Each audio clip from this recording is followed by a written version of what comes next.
Kevin, you motherfucking avatar. You better start the fucking after the show now, motherfucker. Avatar ass bitch.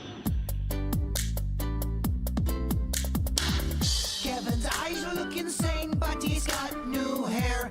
Virginia is a witch and she farts in her chair. Jason is a spaz who's got an old man's ass.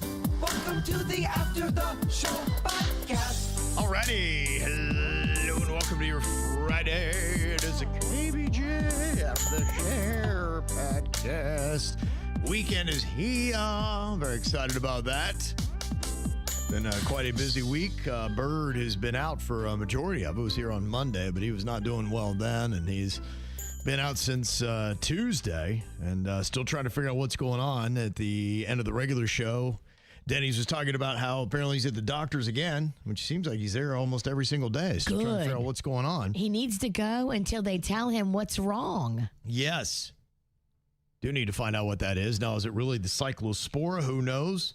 Seems to be taking off. The caseload is pretty low, and maybe it's because it does take a little while to get a diagnosis on. I don't know what kind of testing they got to do or how long it takes, but Denise had said, I hope Jaybird's on the mend because I have this illness as well. Oh. And that is if, I guess he has the cyclospora. She said, my doctor started me on 800 milligrams of Bactrium 2 times a day. And I think that's what I had seen the lady on television who had been diagnosed and had it. And she said within a few days of the Bactrium, whatever the antibiotic was, it was doing a good thing for her because I guess it is a parasitic infection. She said, this is day 2, and some of the symptoms are already subsiding. I'm still waiting for the results from the sample. But 2 days on the meds, and she was doing better. And I think he started on the meds, about 2 days ago, wasn't it? When he was at the doctor's? Am I just pulling that out of my ass? Did they give him the Bactrium, Denny's? Do we know? Or did they just give him IV hydration and sleep? Yeah, they gave him something for nausea. I don't know enough about the medicines, but yeah, he definitely got the IV for dehydration. He got the IV for dehydration. He got nausea medicine for the upset tummy, and he got sleep, and then he was feeling a lot better, but I don't know if they gave him that Bactrium. No, I did not hear that word, Bactrium. Maybe that's something he's getting today. Maybe they don't want to just say Bactrium. Maybe they don't want to give it to him unless they confirm. I'm not sure. Okay. Well, they gave it to this girl before they confirmed. Yeah. And she started feeling better right away. So I guess it just depends upon where you go, maybe. Yeah, maybe. Yeah. We need a not conservative doctor. Just give me the meds. Let's take a chance that it is. Number's still crazy low. Like I said, the CDC, yesterday their number was at 141 hospitalizations nationwide. And Jaybird's been in the hospital for this. So... But he's undiagnosed. Yeah, if he gets diagnosed, then he would take that number to 142 in the country. The odds are, I mean, you think about But how many other people are currently undiagnosed? It's still going to be a low number, even if they have all these cases undiagnosed, because they've got 7,000 cases under investigation. Okay. So that's under investigation. So they suspect it could, but still 7,000 people. That's the size of my hometown in Ohio. That's still a very small number. I mean, the fact that if that's what Jaybird got, just statistically, the odds are not really good that you would get that. The more salad you eat, the more you bring your odds up. And Homeboy was turning to a life of bagged salad. Yes. He said that. He had just gone on a bagged salad run. Yeah, he said, I'll eat nothing but Taylor Farms, man. I just love this stuff. All day, all night. Just give me more. Give me more. Give me more. Yeah, Taco Bell's trying to rectify the situation because they do believe it was Taylor Farms that sold them their bad lettuce. Got some people ill. They're trying to say that they've gotten rid of that stuff, though, and they moved on. So if you want to take a chance on Taco Bell lettuce, go for it. I'm currently purchasing Taylor Farms salad bags, and we're all going to be doing that for Do It Bitch. That's going to be Do It Bitch on Tuesday, huh? We'll see if we can all join him. Yeah. He has to get reinfected. Yeah, I think if anybody needs to sit it out, yeah.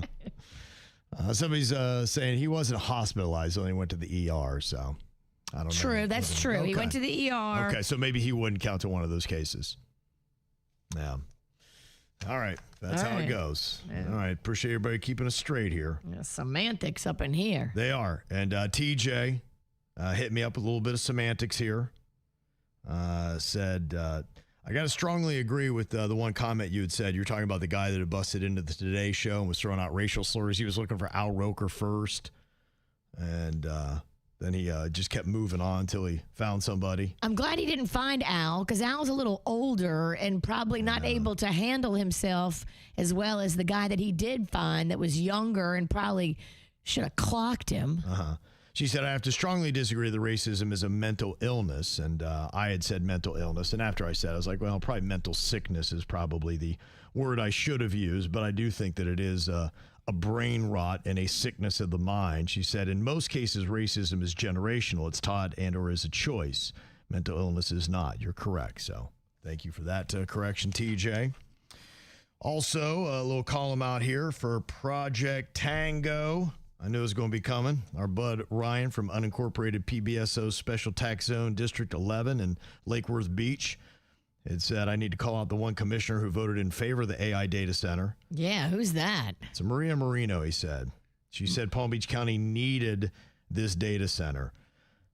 Look, there are people that are making the case, and I am hearing that argument. And, I think two things can be true at the same time.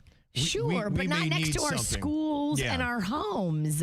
Put it somewhere where it's not going to be all up on people. Mm-hmm. I just think people are not comfortable enough yet to take that kind of leap. So why didn't she put it by her house? Yeah, they got a lot of proving that they need to do before they're going to get the community comfortable enough to invite that in and say, yeah, please plunk it down right here. So, and I think that spoke loudly that they've got a big hill to climb, as the vote was 5-1.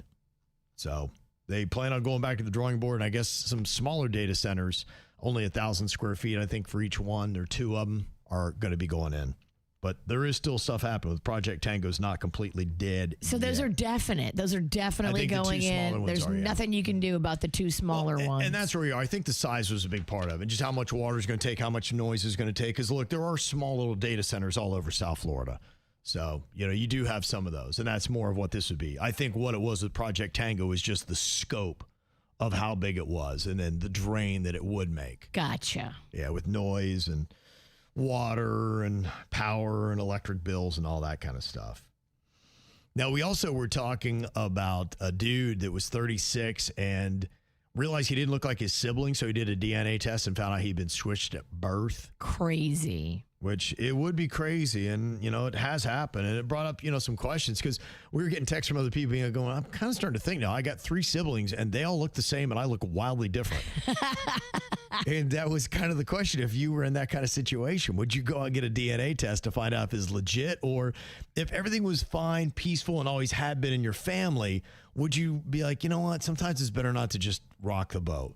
Because in our own minds and everything, I think families can do that. You just look at everybody like you are blood. And that's just, they don't see it any other way. And if you kind of pronounce it, be like, well, it's got to be stated that I'm actually not a blood relative, then it kind of messes with it. It's like, well, we don't need to go down that road. It really depends how you grew up.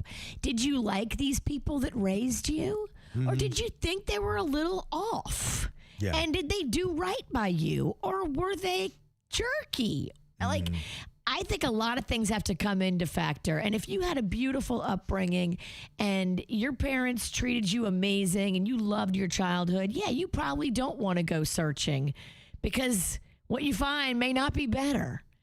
But if you had a crap childhood and you felt abused or mistreated or anything sideways, I think you would want to rewrite your happy ending. Yeah, could be. I would. Yeah. Even though I had an okay childhood, I would still want to go see what else was out there. I think you would be curious. I think we all, when it comes to your life and your existence, where you came from and where you're going, I think we all do kind of want to know that. There's just something biologically wired to us that curiosity is there. Who am I? I think it would be hard for me if I looked around, I had siblings and they all look radically different. I didn't look like my parents, and be like, I just need to know what is my story. And look, a lot of times it's probably going to be painful, because Karen had said, look, I was adopted from birth, as my pathological lying adopted mother told me. I was raised like shit, physically abused from my brother, as he abused her also. Oh, gosh. But she was embarrassed. Forward to a few years ago when DNA testing let me connect with 2 biological half-brothers. They're nice enough, met both of them a few times, but I rather would have not known that their mother had an affair with some biker named Rick, and that's the only reason I exist. So I guess she found out, maybe who her biological father was and a little bit about the mom, so since she was adopted. I mean, there's always going to be cases where you find out information and you're not happy about it. But for me, as curious / nosy / inquisitive as I am, I need to know the answers. I need to know the truth about who I am, even if it sucks. Mm-hmm. Yeah. I think most people probably would. So at least you kind of know. And either you say, oh my gosh, wow, I wonder what that life would have been like. Or you can just be like, thank goodness I went up as good as I did. Yeah. Hopefully. You got to have your story told, though. And it's nice. It's the human desire to know where you came from. Yeah, I think so as well. Got an email here from Lori. She said you're talking about how hard it is to get Lachlan or even Rocco to eat, as you were mentioning earlier today, Virginia. That yes, he wasn't feeling a delicious omelet you made for him. Struggling. She said, my brother would sit at the table all night until he finished his dinner. We had to eat everything on our plate. Now my kids are so difficult. I deal with the same things. Plus, I'm going through menopause. I'm 53. Girl, we are the same. I feel my twins are being disrespectful, too. They are 10. It's very hard for me. I freak out a lot, too. Yes, sister. That sounds terrible. It's everything we do to not beat these kids. I got to really, really try to talk to myself in the other room. You do, huh? Yeah. Okay. It's tough. It's very trying to be going through all the hormones, and then you have this evil thing in your house that you support talking shit. It's hard. How much of your problems is menopause and how much is it just raising a kid? I'd say probably 50-50. Okay. It's the perfect storm of both of those being combined. And then, other life issues that always present themselves. Mm-hmm. It's a lot. Now, talking about nice, healthy food, our former intern, Thumbelina Talina, sent this in, and she was talking about your garden that you wanted to do. Oh, yes. I dream of a garden. Mm-hmm. She said the one challenge with that, though, is that you live next to a golf course, and she said living within 1 mile of a golf course is associated with a 126% higher risk of developing Parkinson's disease. I already know all of this. And I think about it a lot, so thanks for reminding me. It's increased to a risk in low-level exposure to pesticides and herbicides that drift through the air and leach into the shared groundwater and drinking water supplies. 100% I know this. Okay. I know all of this, and I think about it a lot. Okay. If I do a garden, I'm going to build like a box above ground where the soil is not being... I can't help what's in the air. You buy fresh soil. That's not from your ground. Right. Yeah, okay. I make my own soil, too, because I have a compost machine. Okay. So I never even thought about that, but yeah. There may be places where if you are thinking about doing a garden, you need to check to be like, how good is our groundwater? Maybe it is safe for almost everybody, because you'd never know. I mean, you're by a data center. Right. Maybe I don't want to do the dirt from around here. You don't know what's up the block and what kind of drainage is going on into the soil. Well, somebody was suggesting that today. They're like, I don't know why I just don't put this stuff out in Belle Glade. Well, think about that. You know how much of the produce in America is grown out there in the muck and the glades? I mean, that's what it is. They say, what is it on their sign? When you go into Belle Glade and Pahokee and stuff like that, what is it? It's like this soil is our jewel or crown or something like that. It's got something, but it references the value of that dark, rich soil that they have there in the muck, and that's why they call it the muck. You could never put a data center out there because you imagine that stuff leaking into that soil and then polluting that, and then you're growing all this produce out of that. So horrible. That's why you could never put a data center or anything that'd be questionable like that. You're in right. The muck. And also, good luck going back to Talina's thing. It's hard to find a place not a mile or more from a golf course in South Florida. They're everywhere. Yeah, I true. know. Though I chose to live on one. I really made a bad choice. I think about that a lot. Would you redo it if you were looking for houses again and be like, I'd never buy on a golf course? I don't know, because I bought for a very specific reason, and I can't really change that. And I don't know. Okay. We've thought about it. We've definitely talked about all Have this. you thought about moving? Definitely. Really? Definitely, I've thought about it. Where would you go? I don't even know. Okay. You gotta find a place that's less or more than a mile from a golf course. Good luck. Would you rules try out Tequesta? Okay, so you wouldn't stay in Tequesta, but then would you stay in Jupiter, or are you going to go further south? I mean, do you want to maybe look at Jacksonville, or so you could get a nice 5-hour commute every day? Yeah, that'd be great. Yeah. Okay. I have a self-driving car though, so I'm on the emails. Yeah, you just turn around, just sleep in your car all day. That'd be great. You brought in that there is a new GLP-1 that people are calling a GLP-3. That's like the nickname of it, even though it's Okay. not really a GLP-3. But I guess it speaks to, instead of just one receptor, 3. And they're saying it is the new, better version of semaglutide, tirzepatide. Retatrutide, they say, is more powerful than earlier weight loss drugs because it's a triple agonist drug. Previous drugs have been single or dual agonist drugs. This class of drugs is known as a GLP-1s. That stands for glucagon-like peptide 1, which is a hormone that we produce in our guts. Now, I did see the GLP-3 is not a real human hormone or an official medical drug class. It is a colloquial online nickname for a new generation of the triple agonist medications. Yes, it's not real. It's a nickname, but that's what a lot of girls are saying now to their providers.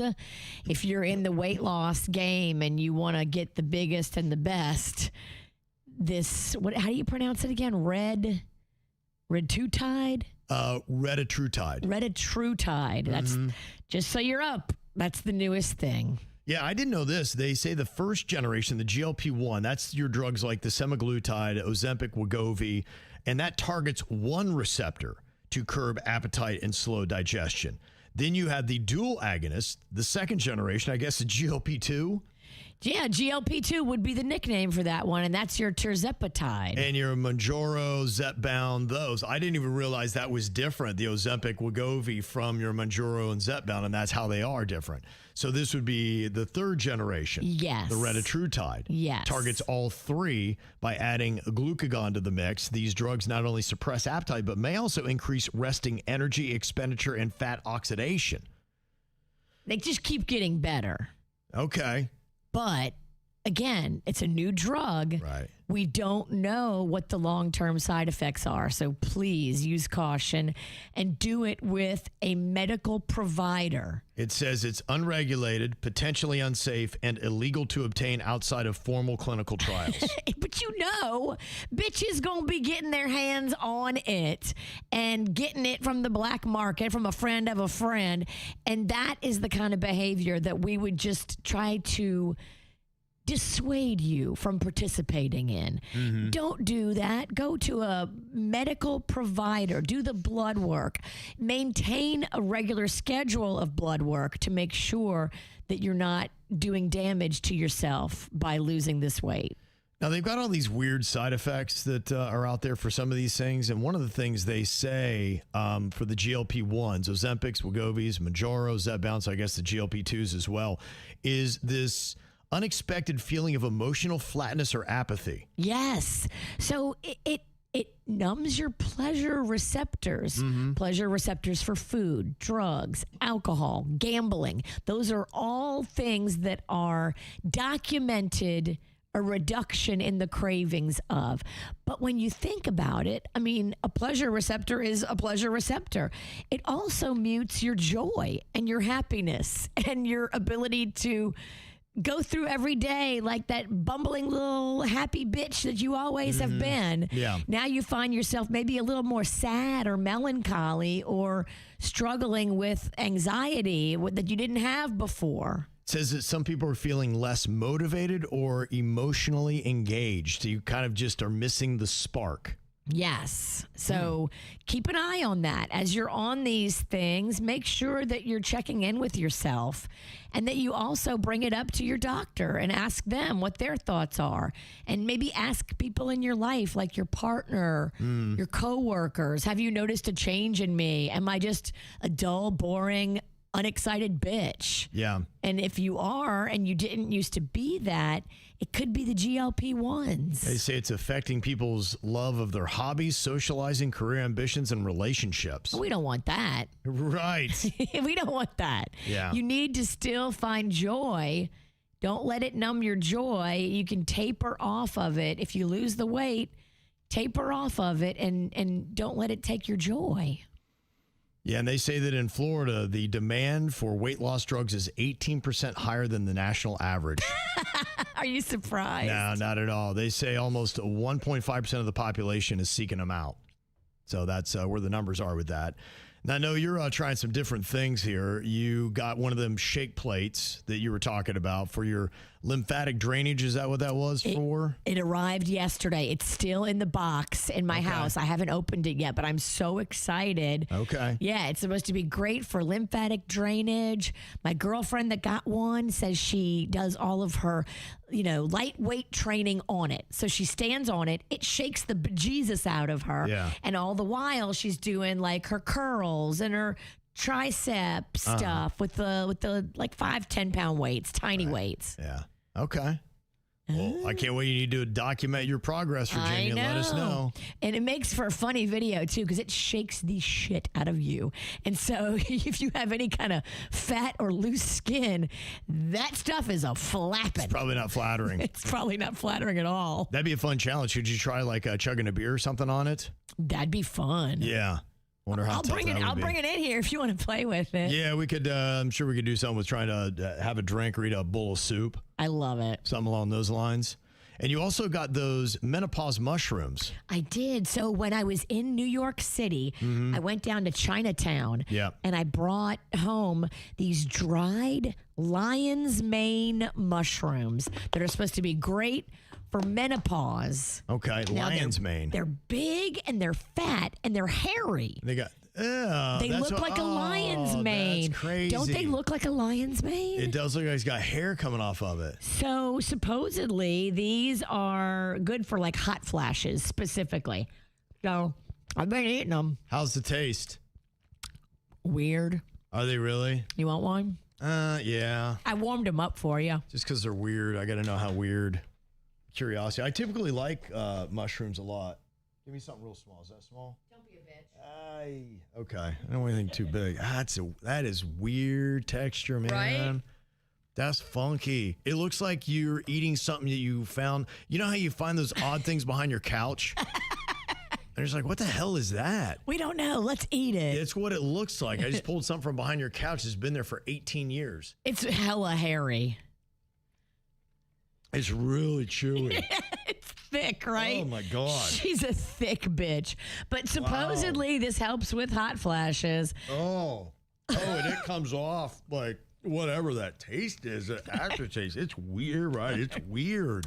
It's weird, right? What did you cook this in? Is that it, or what is that? It's a process. You got to rehydrate them and then drain them and then rehydrate them and drain them. I made a whole cooking video that 20 people will watch, so I'll upload that today to KVJ Eats. I don't know how bad hot flashes are, but I'd be like, fuck it.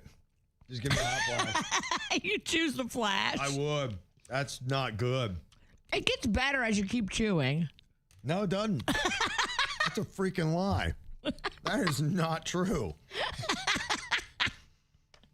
Oh, it won't. It's like mushroom gum. I can't get it down. Denny's, you want one? No, you don't. You do not. That has got it's got a really awful aftertaste. It's not great. It's not. I rehydrated them and then I cooked them in butter. I sauteed them. I added a little olive oil. I even added a little bacon grease. I was just trying to do anything to make them taste better. Dude, this is the best I could get them. added salt. I added a little seasoning to the water. Yeah, I could tell you put in the effort, but yeah, it's not. I You can't tried. overcome what that thing is. I tried. Yeah. And you've been eating them. Any effect? Any positives? Okay, so right when I ate them, Because you already had your fart fan out today, blowing it right into the microphone. So Yes. I assume it's not completely knocked them out if you've been eating them last night. I ate a little bit of them, and then I didn't really notice a big difference in the hot flashes. But today, I'm going to fully commit. I'm going to eat like half of this giant container, and then I'm going to really like pay attention. Did it work? Did I have less hot flashes, or is it just all a lie that tastes gross? Yeah. Okay. I will. I'll eat half these mushrooms today. That's just a sacrifice. for science. That is a sacrifice. Because if they work, I want to tell the other girlies about them. When I was in that mushroom shop down in Chinatown, there was another lady in there, same age as me, and she was in there for the same reason. And she was trying to explain it to the lady that spoke nothing but Chinese, that she was looking for menopause mushrooms. And, you know, me, I'm always eavesdropping. So I was like, Okay. the ones you need are right here, lion's mane. That's what they say. It's good for menopause. It's almost like they scammed you. Like they were like, okay, here we go. Put on our show again. No, I That's read how it. we sell them. I got it online. That information came online. Oh, I got you. Okay. So I went looking for these mushrooms. I did the research before I walked in the mushroom shop. Okay. And I don't know if Smokey the Bear's on GLP-3s, but Candace said we just went for a trip to the Georgia Aquarium and then went to North Carolina. I know you guys were recently talking about Smokey the Bear and if he was still a prominent figure. So I couldn't help but chuckle in the restroom, taking the picture to confirm not only is he still around, but they kind of made him hot. You look at him. Not that he has abs, but he's definitely got defined pecs. Okay, Zaddy. He's shirtless. You know, he's got those jeans on holding that shovel. If you're watching on KVJ TV on YouTube, yeah, Smokey is, yeah, he is a zaddy now. Well, we definitely know who we're picking. The man or the bear? The bear. Yeah, wow. Damn.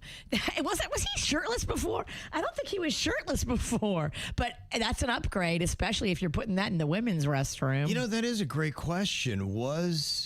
He had a park ranger shirt on, didn't he?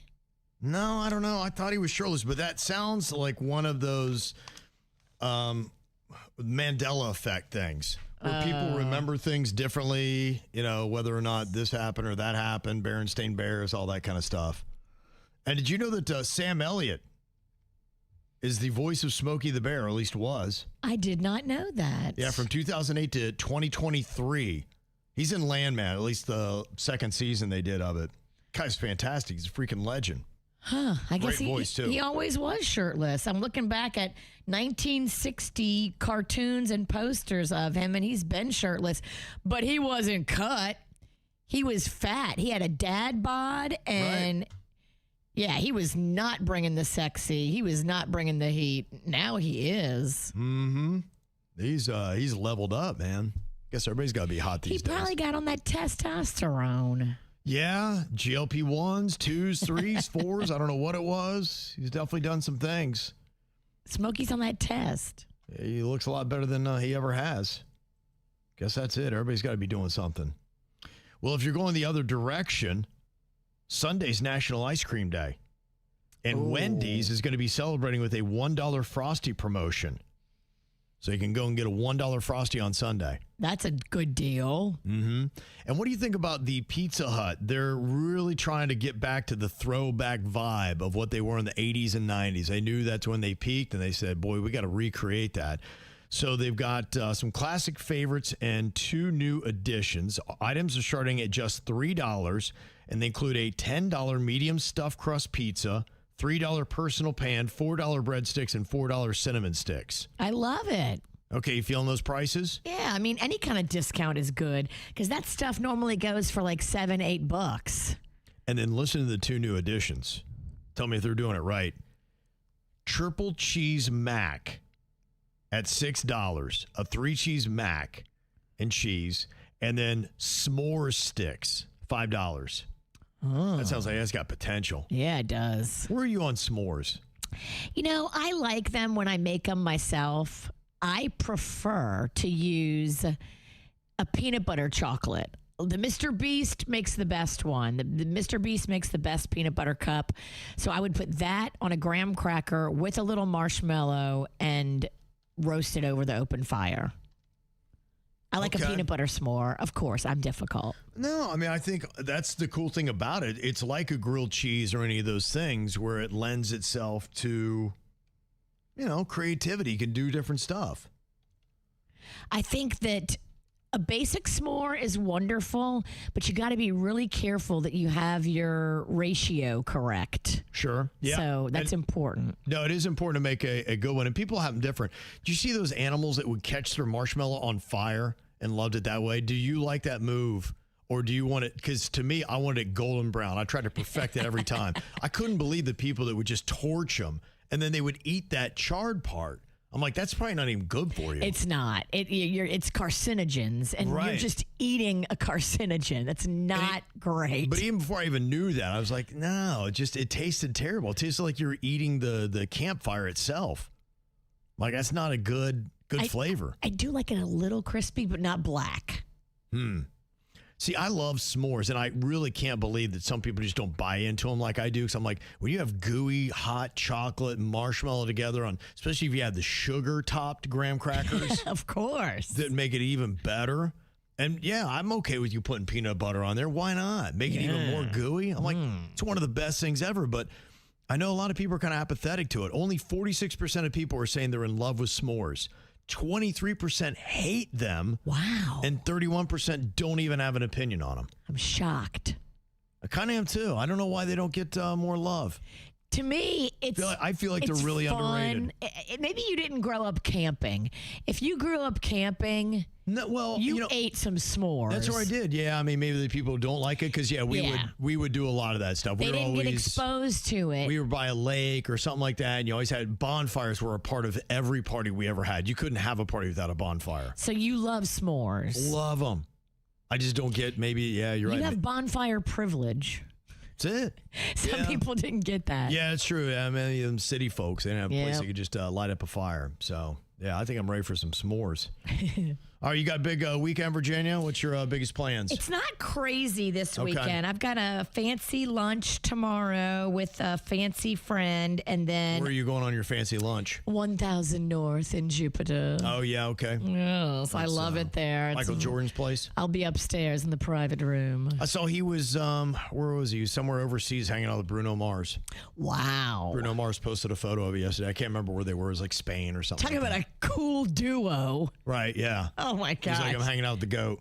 The ladies are losing their mind when those two walk in the room. Probably, yeah. Okay, so you're doing a little fancy lunch. Yeah, do a little fancy lunch. And then, of course, Moose Lodge on Sunday. Wow. That jackpot's up there. Well, that's a tale of two places, huh? It is. It's polar opposites. How about that? And then I'm preparing for next Saturday at the Moose Lodge Plant Bingo to benefit Maddie's Fight Foundation at noon. Okay, next Sunday? Next Saturday. Next Saturday. Next Saturday, the 25th. You don't have to be a Moose member to go.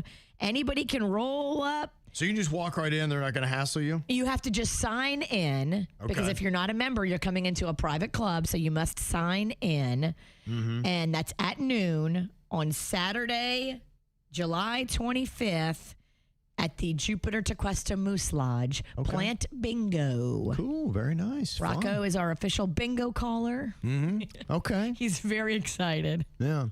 I'm hoping to do a little watch party for the World Cup. That's going to be my weekend. Nice. Saturday and Sunday. Going to watch both of those. They're doing a watch party at the Hard Rock Live. So I'm trying to I got to get back to Panchita. She's made a kind offer for the watch party, and I got to see if I can get my family to invest. That's always the trick. So I started with Cannon because he was like, hey, Dad. He's like, I know you're saying the tickets were dropping. He's like, we going to go to the game? I'm like, no. I'm like, the tickets are too much. I'm not going to spend that. And then I was like, hey, but how about the watch party? Crickets. Like, not a response. Like, nothing. No response is a response. No, you're right. It's totally like, I'm not feeling that. So no, Daddy. It's not looking good so far. Cheapskate. Well, I sold it with just as much enthusiasm. He's like, so we can't go? That's his response. I'm like, Dude, no. You need to tell him about that website Pickle, and he needs to rent out a bunch of his mom and sister's purses and shoes. Okay. And then you could go to the World Cup. Maybe. Get on that side hustle. Yeah, we ain't going at that price. What are you talking about? Come on, man. Come on, man. Watch party, though, right? Am I right? No. Come on now. He wants to go to the stadium. Yeah, all right. Maybe it's being pinchied. I don't know. All right, y'all have a great weekend. Hoping that we're bringing the bird back with us on Monday. Yes. We'll talk to y'all then. Goodbye.